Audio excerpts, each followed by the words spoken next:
Мы уезжаем из Грузии, и у нас столько вещей, что они просто не помещаются в машину. Что, ты медитируешь на пельмени, Наоми? Остановились в Кабулете попрощаться с морем. А вы еще моря не видели, да? Коты? Самая трусиха. Это вообще боится, трясется, скажи, да? Мы здесь уже 2 часа, и у меня уже, случилась истерика, потому что меня не хотят выпускать из Грузии. Сказали, у вас транзитные номера наклейки, мы вас не пропустим. Уже 2 суток без сна. Гена, я тебе снимаю фильм ужасов сегодня. Посмотри на скорости. Я не видела, что-то бахнуло. Мы остановились покушать. Первый раз нормально за всю дорогу, да? Алисе заказали турецкий супчик. Едем дальше. Я остановилась немножко подремать. Едем. 500 километров до болгарской таможни. Вот кто меня подвозит на таможню. Ребятам спасибо большое. Я так еще не возвращалась с транзитом из Грузии. 2300 километров, и мы в Бухаресте. Я поспала ночь, оставила детей с мамой в Румынии и сейчас еду в Одессу домой. Стою в Исакче на таможне, и меня хотят развести на 100 евро. Блядь, такие козлы просто. Говорят, не пропустим, езжай через Галац. Мол, у меня в документах отметка стоит о Галаце. Но это неправда, у меня стоит код Исакче, я это точно знаю. Я сейчас позвонила в Болгарию в таможню, и они мне подтвердили еще раз, что это именно 8920 код Исакче. Чисто такой развод на деньги. Говорит, 50 дашь мне и 50 полиции. Нормально вообще? Ой, козлы, конечно, повсюду. Вот, в принципе, весь принцип работы таможни. Вот, если сейчас прорвусь тут без денег, там уже на той стороне Дуная моя родина. В общем, не прошло и полчаса. $50 цена вопроса. Со 100 сторговались до 50. Это, конечно, кошмар. Я говорю, позовите мне начальника таможни. Он говорит, сегодня начальник таможни я. Я говорю, понятно. Просто вымогатели румынские, реально. Все, сейчас я жду свои документы, поставить штамп о том, что я выехала из еврозоны. Это обязательно для того, чтобы вернули эти деньги. Помните, документ Т1 я делала в Болгарии и оставляла залог $1900. Вот, если сейчас штамп в компьютере не поставят, не сделают отметку, не внесут в комп, и я выйду и пересеку эту границу, то с денежками можно попрощаться. Поэтому сейчас я буду звонить в таможню Болгарии и выяснять, точно ли они поставили эту отметку. Потому что здесь развод на разводе. Процветает это дело. Бизнес у них. Заезжаю на паром. Исакче, Орловка. Стоимость парома примерно 800 гривен за машину. Мне еще не верится, что через несколько часов я буду дома.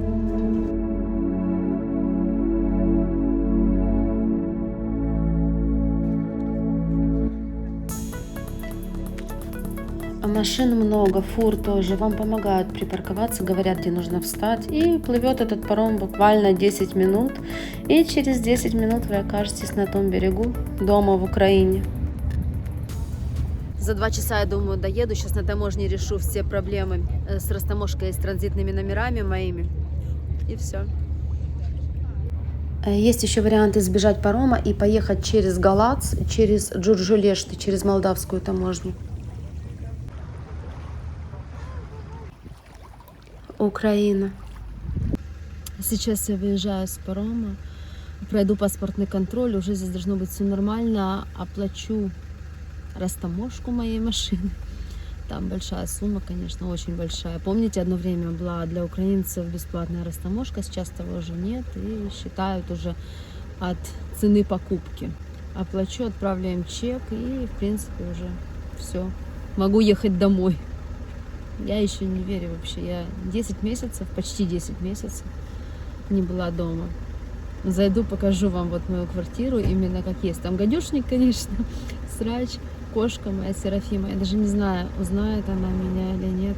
Коты же забывают быстро. Будем верить. Выехала с парома в Орловке, останавливают на блокпосту, говорят, девушка, вы без номера едете, вы номер потеряли. Я такая в ужасе думаю, что, наверное, наклейка отклеилась, скотч отклеился, он где-то отпал, думаю, ну все, капец. Выхожу, номер на месте, говорю, вот мой номер. Говорю, вы что, не видите? А что это номер? Дом, в котором не жили 10 месяцев. Сима! Такая большая кошка у меня.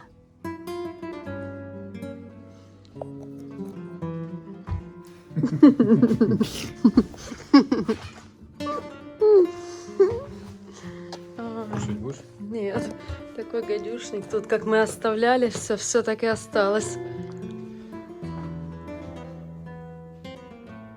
Я уже забыла, как у меня тут все. Ой.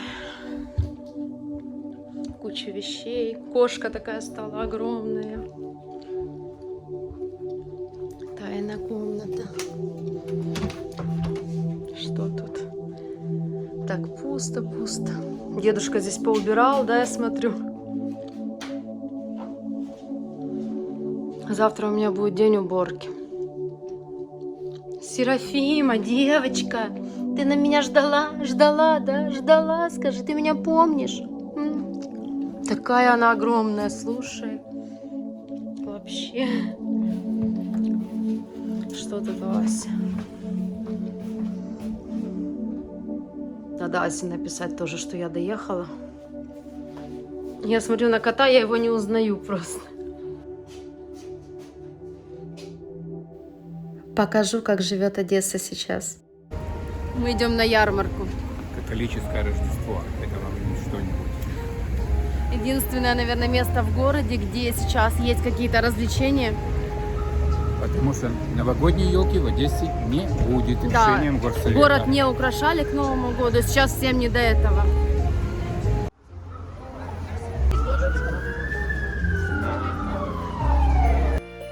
Народ уже соскучился по таким мероприятиям, по ярмаркам. Хочется всем куда-то выйти, немножко отдохнуть, отпустить все тяжелые мысли из головы. И правильно. Народу куча, не протолкнуться. Не будем мы стоять в очереди. Колбаски немецкие, Пошли посмотреть, баварские не будем есть. Столики здесь поставили.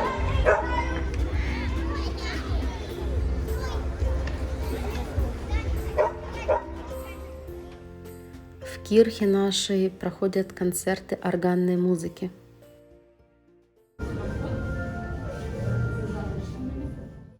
Впервые в жизни у меня расцвел рождественник, которому уже лет, наверное, 12. Его ни разу не пересаживала, и он никогда не цвел. Сима уже на чемодане лежит, думает, что я сейчас опять уеду, да? Мой родной Лонжерон, я так давно здесь не была, мы вышли к морю.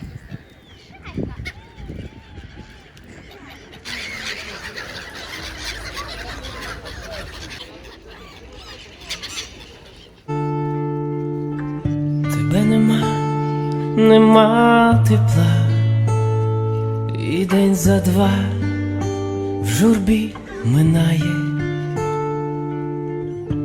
коли тебе у снах нема, я прокидаючись згораю. Ты мне репутацию, а, пожалуйста. Я вот смотрю, кума, тебе немного, и водка, и фрагалина. Куда оно у тебя все лезет? Я потом расскажу. Мы хотим всех вас поздравить с наступающим новым 2023 годом. И пожелать, конечно, всем мира, всем мирного неба над головой. Всем добра, здоровья в первую очередь. Чтобы все плохое осталось в этом году. Вся эта срань. Да. И первый раз в этом году мы выпьем за Рождество, которое 25-го. Надеемся, это войдет в традицию, и мы будем его праздновать со всем миром. С Рождеством и Новым годом. С Новым годом! Ура!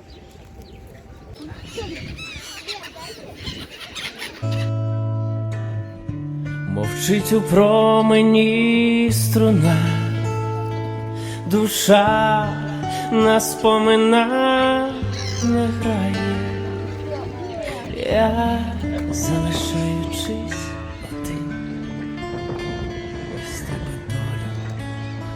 Когда-то в детстве я очень мечтал быть моряком. Романтика, моря, океаны. 9-10 месяцев в рейсе, в море. Сейчас прошло 10 месяцев войны.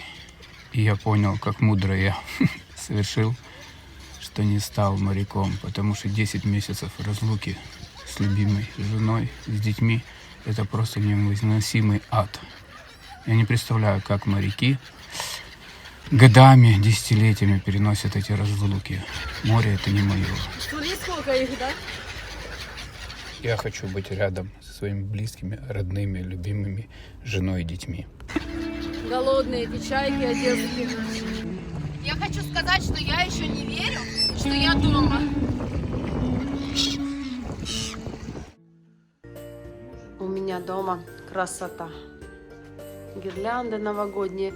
Это единственное напоминание о том, что Новый год скоро. Муж навел мой уют дома. Вышли на Дерибасовскую. Здесь такое ощущение, что ничего не поменялось. Просто немножко пусто, и город не украшен к праздникам, к Новому году. А так идешь и забываешь о том, что сейчас в стране война. У нас в Одессе тоже вот гуманитарный центр, где переселенцам выдают гуманитарную помощь.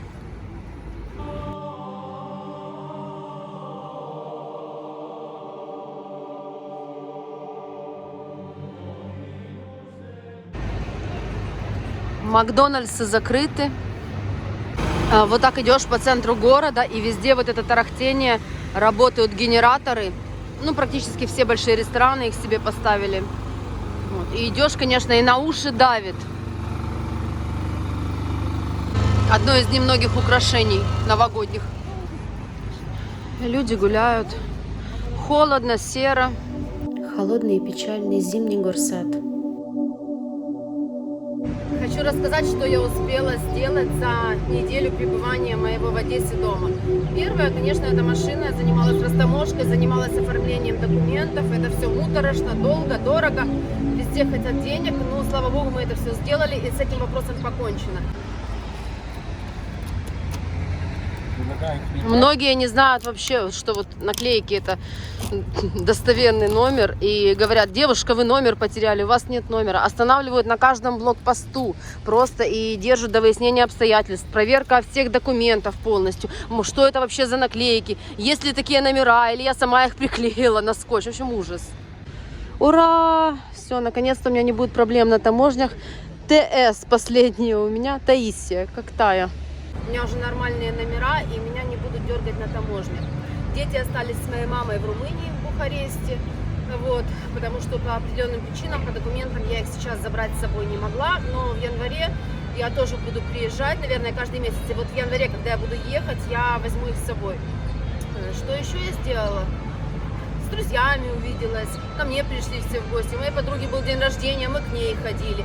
Happy birthday to you! Happy birthday to you! Happy birthday, dear Наташа! Happy birthday to you! Давай, загадывай желание! Давай уже! Загадывай! Ура! С днем рождения! 50 лет раз в году! Поздравили Наташу с днем рождения. 50 лет это ж такое дело. Надо уважить человека. Раз в году, Да, 6-й десяток разменяла. Подали мы с Геной документы на продление Алисиного загранпаспорта, потому что у нее уже срок действия заканчивался.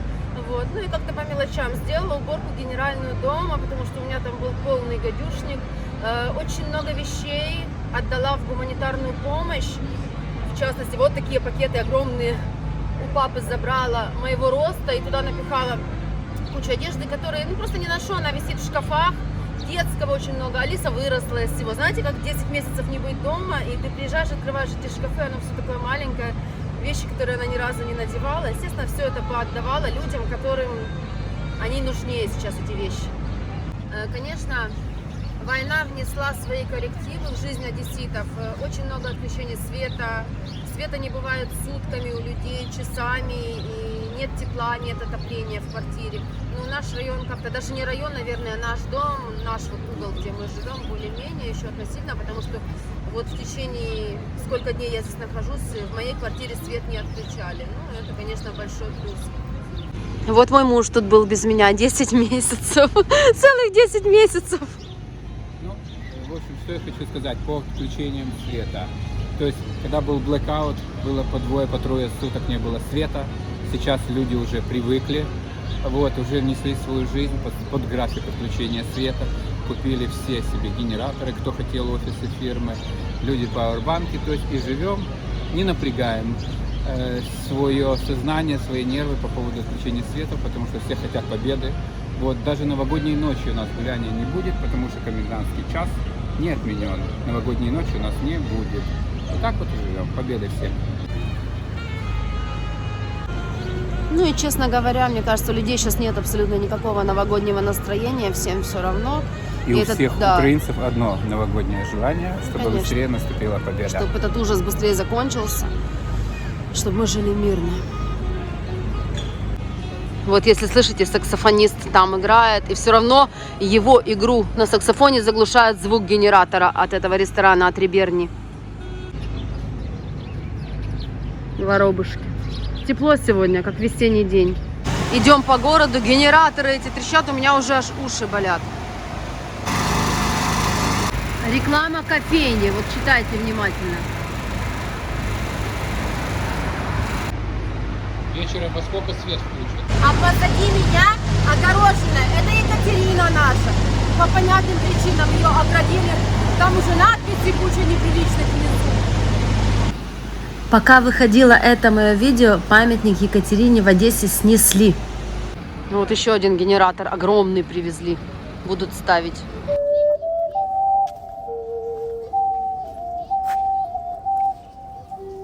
В принципе, хочу сказать, что город живет своей жизнью. И если не слышать тревогу воздушную, то вообще забываешь о том, что идет война. И люди уже привыкли к этим тревогам. Всем все равно, продолжают заниматься своими делами все. Никто не бежит в бомбоубежище. Все устали. Я хотела прогуляться по Приморскому бульвару и не знала, что там блокпост, все перекрыто, и попасть туда может только тот, кто живет. Показываешь прописку в паспорте, да? Или пропуск. Да. Поэтому на Приморский мы не вышли, я вам не покажу сегодня морвокзал. Ну, там ничего не изменилось, все так же, как и было до войны. Дюка только укутали такой вот насыпью, да, мешками с песком. Ну, Екатерину я вам показала, как ее прикрыли. А за пару дней до Нового года ее демонтировали.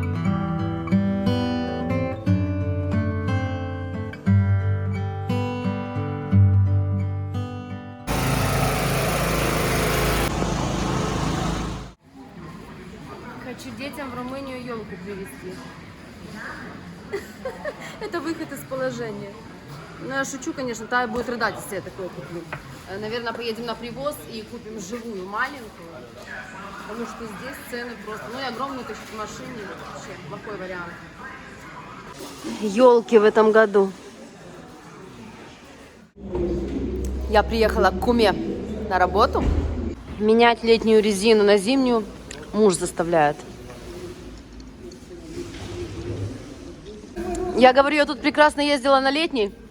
Они ко мне прицепились вдвоем. Все, можно ехать назад в Бухарест. Кума, я говорю, можно ехать назад в Бухарест. I've changed for the better this time. I thought I would never be fine. I strive just to say I'm alright. And for the first time in a long time I'm alright. Бычок, да? Да. Бычок. Тяжело на душе от того, что остался один день, и завтра мне возвращаться в Бухарест. Я с грузинской кухней в Одессе не могу распрощаться.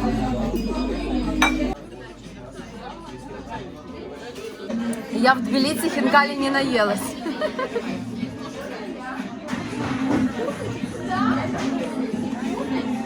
Здесь люблю, они вкусные.